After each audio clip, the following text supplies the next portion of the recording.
In the northeast of China lies Manchuria, the ancestral homeland of the Manchu people and, for 13 years, from 1932 to 1945, a satellite state of the Empire of Japan.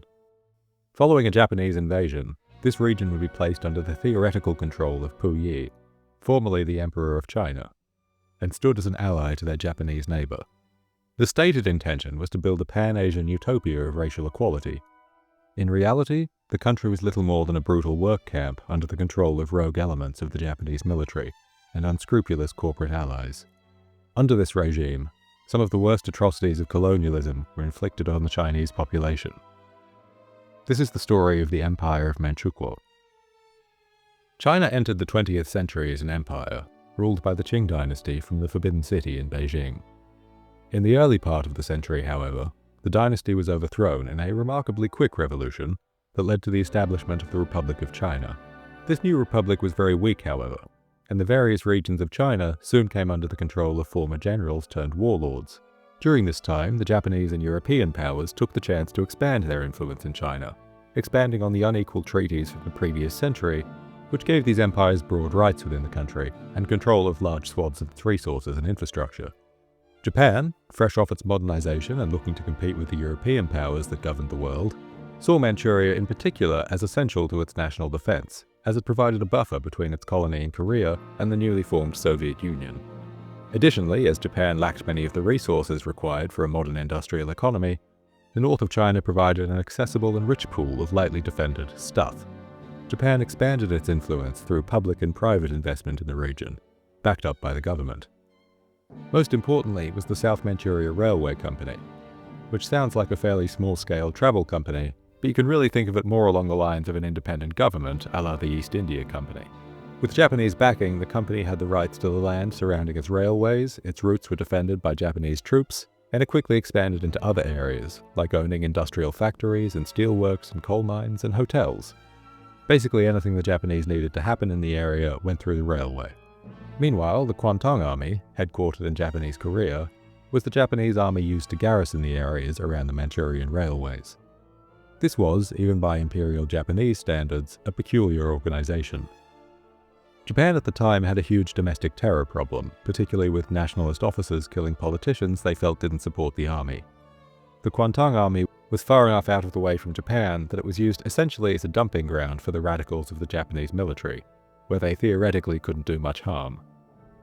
Of course, what this meant in practice was that an extremist group of expansionist officers with a large force of troops at their command was put directly on the border with the country they wanted to conquer.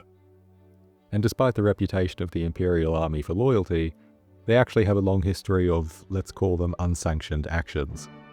Seeing an opportunity to advance their dream of a Japanese empire, and already being stationed within China along the Manchurian Railway, the Kwantung Army arranged for a false flag bombing of a railway near Mukden, now Shenyang, in September 1931. This caused no actual damage, but it did provide an excuse for invading Manchuria, which the Japanese army immediately did, again without actual orders. They swept from Korea into Manchuria, quickly taking control of the region. As China was distracted by a civil war and still divided into warlord cliques, China was unable to mount a proper defense. Instead, the Chinese government turned to the League of Nations to resolve the crisis, an organization that was every bit as effective as the United Nations is today. You might think that an army going rogue and starting a war would be enough of a reason for the government to dismiss the officers and make peace. I'm sorry to say you're taking a modern mindset to a 1930s problem. If the government had tried to make peace, they risked either being removed by the army or outright assassinated by radicals. Also, the war was an immediate hit with the public, and speaking out against it was risky. So they took the only action they could, really. The government nodded its head and went along with it. Meanwhile, the League sent an investigative team to Manchuria, led by a fellow called Leighton, who eventually wrote a report which was sent to the League. It quite firmly dismissed the idea that Japan had acted in self-defense, and the League demanded that Japan withdraw from Manchuria. In response, Japan withdrew from the League of Nations, a strategy nobody had an effective counter for. Nevertheless, the Japanese were quite desperate for some legitimacy around what had just happened, because if you take it at face value, a rogue army bombing itself, blaming China, invading it, and then dragging its own government kicking and screaming behind it simply isn't a great look. Japan had a fairly simple plan to make things look normal. It wasn't an invasion, it was a liberation. And to emphasize this point, Here's a man you may recognize from elsewhere. Puyi, the former Emperor of China, was recruited from his exile to lead the new government in the region, on the understanding that it would be a restoration of the Manchu dynasty and a return to his imperial power. Upon his arrival in Manchuria, however, he found that the situation was far more fluid than he had been pitched by the Japanese. Zhang Xiaoshu, Puyi's advisor and future Prime Minister of Manchuria, instead worked with the Japanese to convince the emperor to take the title of chief executive, reportedly telling the Japanese that His Majesty is like a blank sheet of paper in which your army can paint whatever it likes. Puyi was initially outraged by this, but was eventually convinced by the promise of having imperial power in practice if not name, and because, frankly, he didn't have much else going on. In any case, Manchuria was kind of here. On the 28th of February, the All-Manchurian Assembly declared Puyi the chief executive of the new republic, and the country was off to the races. Also, the Leiden Report, the report from the League of Nations, provided what is probably the best reading of the actual situation in Manchuria prior to independence. It concluded quite simply that there is no general Chinese support for the Manchukuo government. So what did this new country actually look like? In its early years, Manchuria functioned as a republic under the theoretical control of Puyi as the chief executive, though it never held an election. As the World War had not yet begun and Japan was still concerned about its image internationally, great efforts were made to make Manchuria seem as though it was the multicultural paradise that its propaganda made it out to be.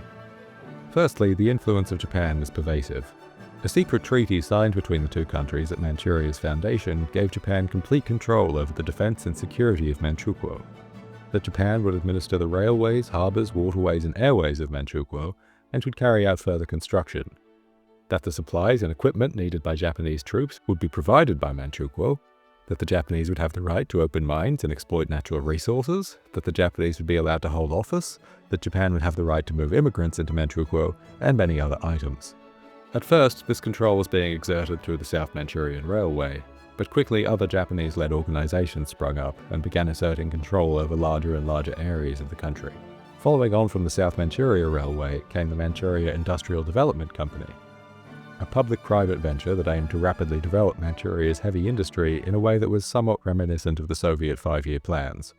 Actually more reminiscent than you might have thought, due to a feature of Manchuria that stemmed from a feature of the Kuomintang Army.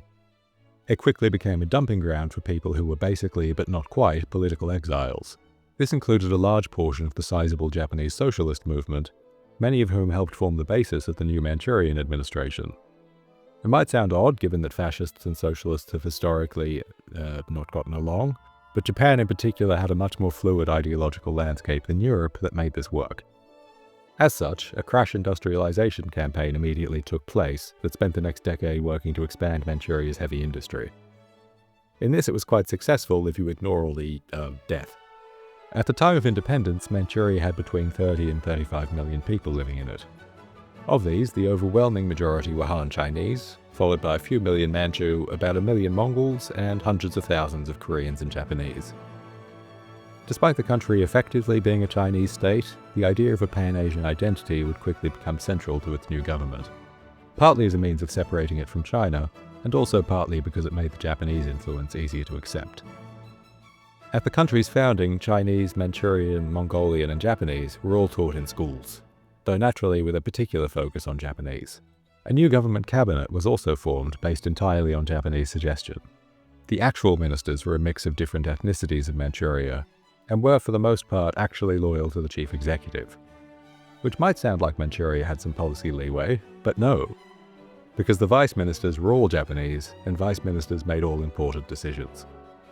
Puyi noticed this himself and remembered that if he asked a minister, their reply was either, "The vice minister is looking after that," or "I must ask the vice minister about it." The Japanese officials also received pay that was significantly higher than their own bosses. This is emblematic of the early years of Manchuria, vocally proclaiming its commitment to equality while operating essentially as a Japanese colony under quite a thin facade.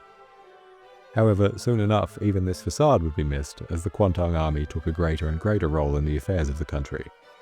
Komai, the head of the General Affairs Office of the State Council, was the real Prime Minister as he represented Japanese interests in the region. The Japanese magazine Reform even referred to Komai as the Premier of Manchukuo, which was kind of a mistake, but more saying the quiet part out loud. About a month after Puyi took office, the Japanese arranged to establish a new political party in the country, which would form the basis of Manchuria's political life. It was to be called the Concordia Party, which aimed to bring together the different people of the nation into a single organization and bring about the spirit of respect for the rights and glad acceptance of the heavenly commands. The name was later changed to the Concordia Association due to a distrust of political parties, but this was more of a branding issue than a change in objective. All important political and social figures had to be members, and teenagers were automatically enrolled in it. Oh, something else weird? Manchuria didn't have any citizens. They never bothered in 13 years to pass a citizenship law. There's been some debate about how this glaring oversight of government occurred, but the general consensus as of right now seems to be that Japanese officials in the country didn't actually want to be Manchurian legally because they wanted to stay Japanese. Instituting a citizenship law while also keeping all the most important officials legally as foreigners would have raised some awkward questions, so they just never bothered. As soon as Japanese forces crossed into Manchuria, they were met with resistance from local Chinese groups. Though these groups were operating without government backing, it was China in the 1930s, so even the government was operating without government backing, and this really didn't hold them back. These rebel groups, or bandits as the Japanese called them, remained a constant threat for the entirety of Manchuria's existence. And through all the politics of the country, the Manchurian pacification remained a constant, sometimes intense, battle in the background. Numerous strategies were tried in order to manage them, including destroying entire villages and moving the citizens into new specially built block villages. These were fortified towns with a garrison, in which the population was heavily monitored. If you've heard of the Strategic Hamlet Initiative in the Vietnam War, it was a bit like that. Within these villages, households were organized into groups, and when a member of the group broke the law, the entire group was punished. In this way, control could be maintained despite small numbers of soldiers. As part of the pacification efforts, officers had the right to execute as in battle if they deemed someone an enemy of the state. In short, they could kill whoever they wanted, no questions asked. The state as a whole was transformed into a military garrison. These strategies were effective but never entirely successful. Though the rebel armies fell in size from their peak of hundreds of thousands of soldiers, they were never completely destroyed, and remained a potent threat even to the end of the Second World War. Manchuria was never a particularly stable state. It was always fairly unpopular due to the presence of Japan, but after the full invasion of China in 1937, rebellions in the countryside began to pose a real threat to the government. The rebels were dismissed simply as bandits, but pacification campaigns in the countryside took up valuable troops for over a decade, when they could be least spared during the war. Puyi himself recalled in his memoir being surprised by the extent of military protection he was required to have when traveling the country, for fear of being ambushed. By the way, one of these anti-Japanese commanders was Kim Il-sung, the founder of the modern North Korean Kim dynasty. And if you think that's weird, President Park, one of the most important South Korean dictators who built the modern South Korean economy, was an officer in the Manchurian army. So there you go, they were fighting each other even before the countries they led existed.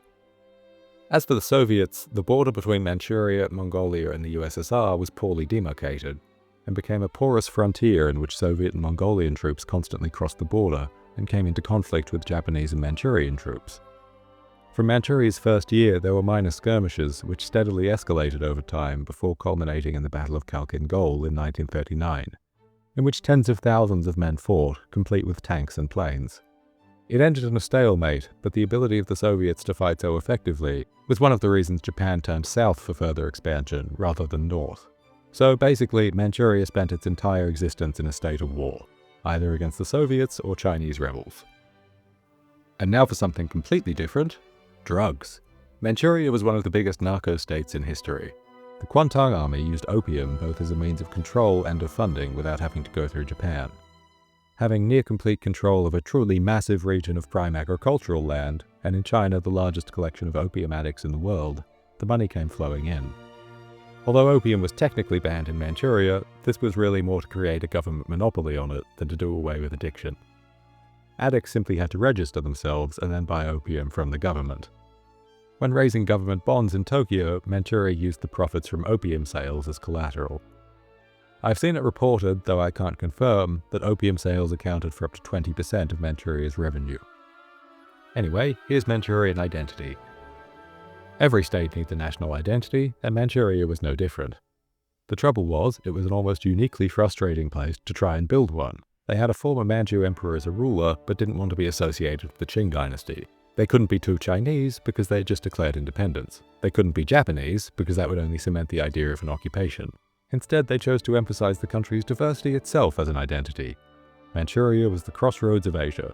All the nations of the country were equal in it. Pan-Asianism was therefore quite a large part of the Manchurian identity, to an even greater extent than even in Japan. It was, quite literally, the poster child of the ideology, and theoretically a symbol of the world of equality that the Japanese war effort would end up building. That might sound nice, but Manchurian equality was not the same as the modern idea of it. Meanwhile, immigration from Japan was encouraged, and in order to incentivize Japanese settlers, land was taken from native people and sold cheaply to the new Japanese. Of course, with Manchuria being an underdeveloped, foreign, occasional war zone, the settlement efforts fell short of their goals.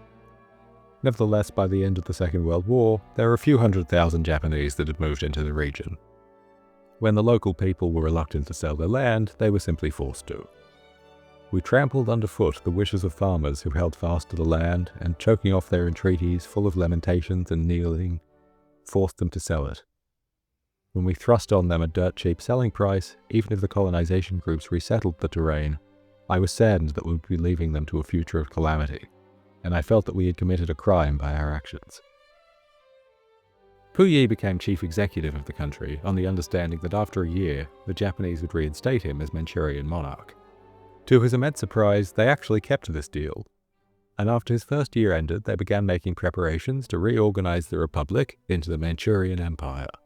In October 1933, the Japanese government officially recognized Puyi as the Manchurian emperor, though not importantly as the Qing emperor, as that would have implied a connection to China that would have been inconvenient. The cult of personality around Puyi was subsequently carefully developed by the Japanese as a means of control. His portrait had to be displayed in schools, offices, and all public institutions. Citizens were also firmly encouraged to have a portrait in their home. A meeting was held in all schools and military units every morning in which the participants had to bow low, first in the direction of the Imperial Palace in Tokyo, and then towards my palace in Changchun. So, what changed on the ground? Not much, really. Things got worse for the average person, but that wasn't down to becoming an empire so much as it was down to being under an empire's boot. The Manchurian Industrial Development Company, whose ownership was split between the Manchurian government and Nissan, yes, that one, that sought to industrialize the country and create a heavy industry, continued to operate. Of course, it used slave labor to achieve this, and enough Chinese died that it can be reasonably called genocide. Of the roughly 4 million people forced into slave labor, around 40% are estimated to have died. At the head of this industrialization was Nobusuke Kishi, who was famous for his readiness to use slaves, his corruption, and his connections with the international drug trade, and basically being the biggest sleaze a person can be. He later became Japanese Prime Minister, and in 1979 was awarded the United Nations Peace Medal. In 1937, when the Second World War began in Asia, Manchuria's role was actually more on the sidelines than you might have thought. Yes, they supplied Japan and Japanese troops, and yes, the country continued to exist under Japanese occupation, but in terms of fighting, the Manchurian army really didn't do all that much. They had their hands full fighting off the rebels already within their borders and guarding against the Soviets in the north. Taking Manchurian troops south to invade China simply risked collapsing the entire state. Nevertheless, the war did have an impact on the country, just in a more roundabout way. The Japanese became increasingly focused on ensuring loyalty. Once the war began, Japanese was selected to be the national language, and the other languages were suppressed. Religion also had a distinctly Japanese bent. Shinto shrines were erected across the country, and people were forced to bow when they walked by. As one person remembered, this simply caused people to avoid the roads in which they'd been built. In a particularly glaring bit of subjugation, the government issued a new order in 1942 that the people shall think of developing the way of Shinto. They shall revere the sun goddess and work hard to be loyal to the Japanese emperor. You see, the Japanese emperor was a descendant of the sun goddess, so if they make everyone Shinto, they have to be loyal to Japan. Them's the rules. At school and in the army, prayers had to be directed towards both the Japanese imperial palace and shrine before the Manchurian emperor. Even Puyi's brother thought this was a bit much, remembering that even if we accepted the Kuomintang army's guidance over the Manchukuo army, I really wanted them to stop the long-distance prayers. Both sides will benefit was the promise that was made with every new policy, but it never came true. In 1941, an order was signed ordering all Manchukuan men to serve 6 months of unpaid labor every 3 years, which was later extended to a year. I would be remiss at this point to not mention Unit 731, which is what you know if you know anything about Manchuria. I suppose it would be called a biological weapons testing group, though that doesn't really cover the extent of what occurred.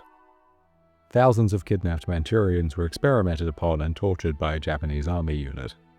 These experiments included, in no particular order, intentional infection with disease, live amputation, live vivisection, testing of weapons and grenades, the removal of essential organs, infliction of frostbite, exposure to toxic gas, starvation, exposure to extreme air pressures, injections of animal blood, being buried alive, and more. It was theoretically used to further science, but much like the Nazi experiments of Europe, the work does not hold up under academic scrutiny. It was a horrific torture camp.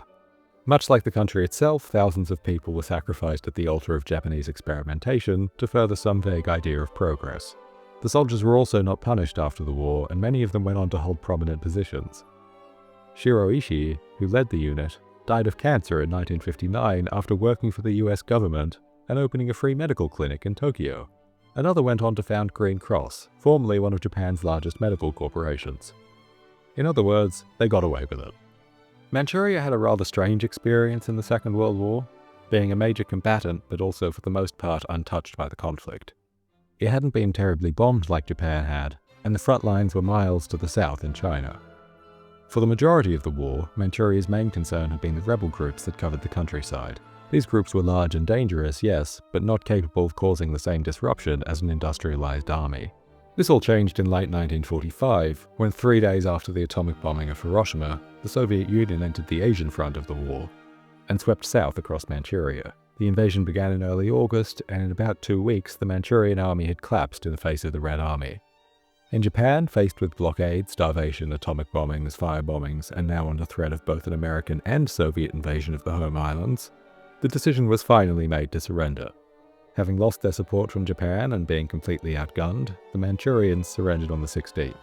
Puyi abdicated his throne the next day and attempted to flee to Japan, but was captured by the Soviets while waiting for a plane. He would spend years in a Soviet prison before being returned to China, where, weirdly enough, he was pardoned by the CCP, became a gardener, and then remarried. He later wrote a book, From Emperor to Citizen. I pulled a few anecdotes from there for this video. This was a collapse that is stunning in its speed, but in reality reflects how fragile Manchuria had always been. The army had its hands full simply fighting rebel groups. When faced with invasion from a newly birthed superpower and cut off from the country that was holding up the entire flimsy facade, it could only hold out for as long as it took the Red Army to drive to the capital. Manchuria, a puppet state created from air in 1932, was killed in 1945. The legacy of Manchuria is weird in that a lot of it was swept under the rug post-war, and in the modern era it's just sort of forgotten entirely. There are a few reasons for this. China preferred not to mention it, considering it a fake country and a side note in a wider invasion. The West forgot it existed at all, and the Koreans tended to focus on their own experience under Japan. This left the general perception of Manchuria the domain of the Japanese. Believe it or not, many prominent political and business leaders of the post-war Japan got their start in Manchuria, and they were not afraid to say it. The most prominent of these is Prime Minister Kishi, who was arrested as a war criminal at the end of the war for organizing the use of slave labor, before being subsequently elected Japan's PM between 1957 and 1960. He was also the brother of a different prime minister, and also the grandfather of Shinzo Abe, who was also prime minister, and outside Japan is most famous for this meme and for getting assassinated. Manchuria also always had relatively limited recognition, with only Axis powers and a few other countries recognizing the nation as legitimate. Those other countries included the Soviet Union, interestingly enough, as well as El Salvador and the Dominican Republic of all places. I'm sure there's a story there, but I didn't look into it. Paradox initially didn't even bother to include it on the map in House of Iron 4. I feel this bizarre oversight is in some ways emblematic of a general disinterest in the history of the region, and hopefully this video has done something to correct that. That said, there are a few pieces of media that take place in Manchuria. Probably the most well-known is The Last Emperor, a movie that's actually really good but is focused on Puyi's life rather than the specifics of one of the countries he ruled. The Human Condition is also a critically beloved trilogy from the 1950s, depicting a Japanese soldier in the country and the various horrible things that happened there. I wish I could tell you more, but I haven't seen it, because copies are very hard to find. which kind of makes my point for me in that I do want to watch it, but it's so hard to access that I probably won't. The average person is never going to stumble across information on or depictions of Manchuria without specifically going looking for it. And realistically, 99% of the people watching this video already know what Manchuria is. That's fine, I like to have things I know said back to me as well, but nobody not already interested knows. I suppose the point I'm making is that it's a country very rarely viewed within its own context. It's generally seen as a side detail of more interesting stories. There is one major historical impact of Manchuria, though, that I don't want to let go unmarked. The Japanese invested massively in the region, creating gargantuan industrial complexes that have only grown and continue to operate to this day. The Soviet Union occupied the region post-war, and most of this industrial capacity intact, and then naturally handed the occupation over to their allies, the Chinese Communists. Manchuria provided a strong and desperately needed staging point from which the CCP could operate. It's easy to forget that before, and indeed during the war, the CCP was little more than a guerrilla army hiding in the mountains. Several times, it was almost wiped out entirely. Manchuria, in a funny sort of way, ended up providing the CCP with the breathing space and industrial power it required to eventually exile the nationalists to Taiwan. I don't want to overstate things, it wasn't purely Manchuria that led to Mao's victory, but it's an important factor to go on the long list. And that's the story of Manchuria, a puppet state from the 1930s whose reputation has largely faded, even if its impact has not. Thanks for watching. I think you're off the hook.